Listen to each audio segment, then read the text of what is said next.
اعوذ باللہ من الشیطان الرجیم، بسم اللہ الرحمن الرحیم۔ پیارے بچوں السلام علیکم۔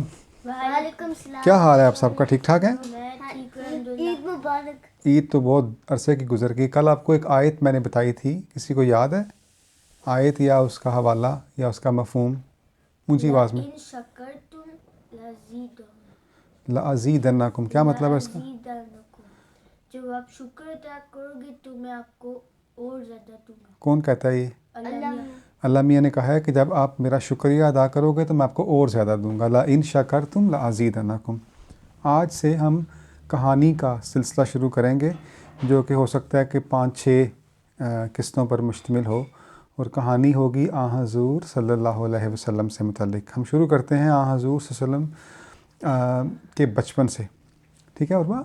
لیکن اس سے پہلے کچھ پوچھیں گے بھی آپ سے۔ عروہ، آپ کو پتہ ہے کہ حضور صلی اللہ علیہ وسلم کے ابو کا کیا نام تھا، والد محترم؟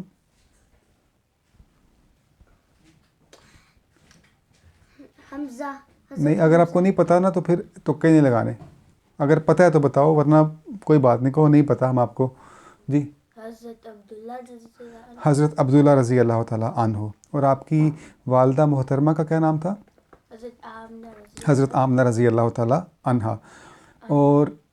اور حضور صلی اللہ علیہ وسلم جب پیدا نہیں ہوئے تھے نا، تو آپ کی پیدائش سے کچھ مہینے پہلے آپ کے والد محترم حضرت عبداللہ کا انتقال ہو گیا تھا، وفات پا گئے تھے، اس لیے حضور صلی اللہ علیہ وسلم یتیم پیدا ہوئے۔ یتیم کہتے ہیں جن کے والد زندہ نہ ہوں۔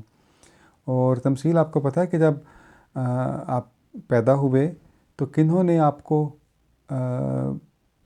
پالا اور پوسا اور اپنے پاس رکھ لیا؟ میری ماں نے، میری ماما نے۔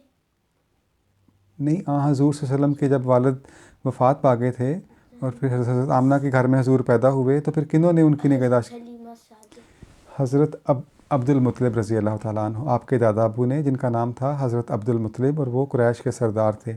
وہ حضور صلی اللہ علیہ وسلم کو دیکھ کے بہت خوش ہوئے، لے کر خانہ کعبہ گئے اور بہت زیادہ خوشی کا اظہار کیا۔ اور حضور صلی اللہ علیہ وسلم کی پیدائش سے پہلے ہی حضرت آمنہ کو پتہ چل گیا تھا کہ بہت خاص بیٹا اللہ تعالیٰ عطا کرنے والا ہے مجھے، کیونکہ آپ کو کثرت سے خوابیں بھی آتی تھیں، اور ایک خواب اس طرح سے بھی آئی کہ آپ کی جھولی میں، یعنی اللہ تعالیٰ نے اس طرح سے ایک بیٹا دیا ہے کہ جس کے آنے سے پوری دنیا منور ہو گئی ہے۔ یہ مفہوم بتا رہا ہوں آپ کو اس خواب کا، یعنی حضرت آمنہ کو پتہ چل گیا تھا، کیونکہ وہ بہت غم زدہ رہتی تھیں۔ آپ کے جو شوہر تھے حضرت عبداللہ، ان کی وفات پر بہت غمگین تھیں، تو اللہ تعالیٰ نے ان کی ڈھارس بندھانے کے لیے، حوصلہ بڑھانے کے لیے کہ فکر نہیں کریں، آپ کو میں جو بیٹا عطا کر رہا ہوں وہ سب سے پیارا بیٹا ہے دنیا کا۔ چنانچہ حضور صلی اللہ علیہ وسلم جب پیدا ہوئے تو بڑے خوبصورت تھے۔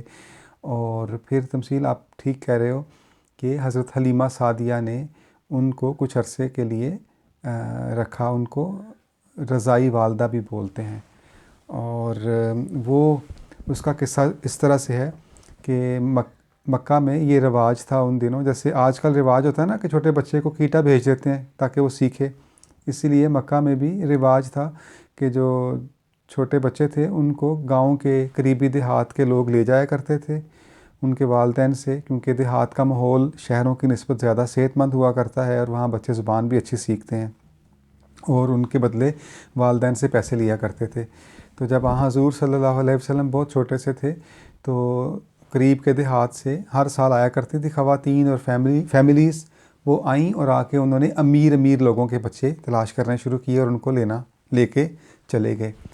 حضور صلی اللہ علیہ وسلم جو کہ یتیم تھے، اس لیے کوئی بھی آپ کو لے کے جانے کے لیے تیار نہیں تھا، چونکہ ان کو پتہ تھا کہ ان کے والد نہیں ہیں، ان سے ہمیں زیادہ پیسے نہیں ملیں گے۔ تو ایک فیملی رہ گئی، ان کو کوئی بچہ نہیں مل سکا، وہ حضرت حلیمہ سعدیہ کی فیملی تھی۔ انہوں نے سوچا کہ ہم جا تو رہے ہیں واپس، تو ہم کیوں نہ یہ جو بچہ بچ گیا ہے اسی کو لے جاتے ہیں، یعنی حضور صلی اللہ علیہ وسلم کو۔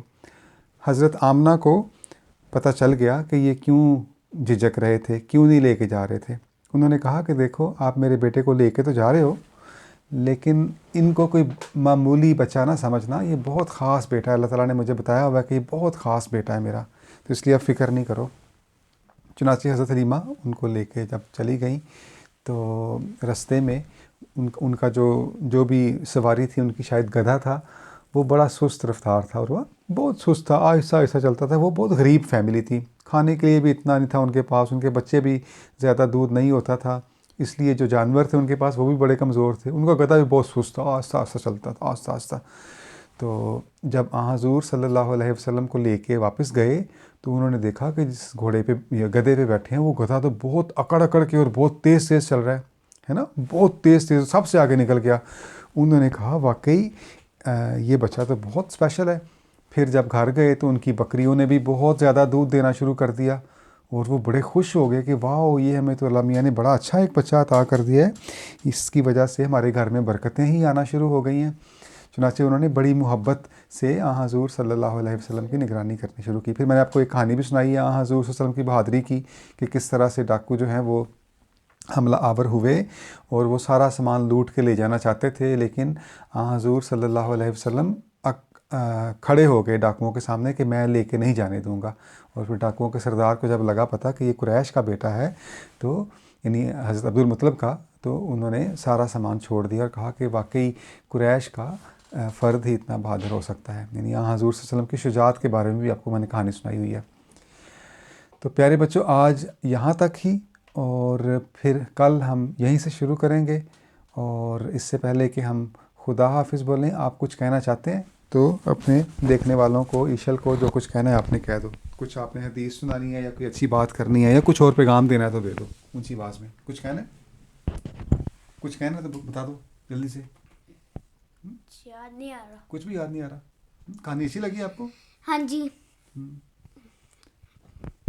تو ہمیں آج کے لیے بس اتنا ہی۔ ٹھیک ہے عروہ، آپ نے کچھ کہنا ہے؟ شکر ہے عروہ نے آج کوئی جمائی نہیں لی۔ کل میں نے بتایا تھا نا کہ جمائی کیوں لی جاتی ہے، مجھے ایک اور چیز، اس میں بہت ساری وجوہات ہیں۔ ایک وجہ یہ بھی ہے کہ جب انسان زیادہ ایکٹیو نہ ہو، سست ہوا ہو، تو اس کی وجہ سے جسم کے اندر کاربن ڈائی آکسائڈ زیادہ ہو جاتی ہے۔ ہم سانس لیتے ہیں نا تو آکسیجن کو اندر لے کے جاتے ہیں، اور خون کی صفائی کے دوران جو گیس بنتی ہے کاربن ڈائی آکسائڈ، وہ جب سانس ہم باہر نکالتے ہیں تو وہ باہر آ جاتی ہے، ٹھیک ہے۔ لیکن جب انسان سست ہوا ہو نا، یا کمرے بھی بند ہیں، تو پھر کاربن ڈائی آکسائڈ زیادہ جمع ہونا شروع ہو جاتی ہے جسم کے اندر، اتنی رفتار سے واپس ہم نہیں نکالتے اس کو۔ تو پھر ایک ہی دفعہ جب بہت زیادہ اس کی مقدار ہو جائے تو دماغ کہتا ہے کہ اس کو باہر نکالو، تو اس عمل کی وجہ سے ہم جمائی لیتے ہیں، کر کے جمائی لیتے ہیں نا، عروہ جب جمائی لیتی ہے کر کے، تو ساری جو گیس ہے کاربن ڈائی آکسائڈ ایک دم سے باہر نکلتی ہے۔ اس لیے اگر آپ کو بہت زیادہ جمائیاں آنی شروع ہو رہی ہوں تو یا تو کمرے کی کھڑکیاں کھول لو، یا چل لو، تھوڑا سا ایکسرسائز کر لو پڑھتے وقت۔ آپ کو اگر نیند آ رہی ہے، جمائی آ رہی ہے، تو فریش آکسیجن جو ہے وہ ضروری ہے، تھوڑا سا ایکٹیو ہونا ضروری ہے۔ جی ایشر نے جو کہانی سنی وہ ہمیں بتا دے۔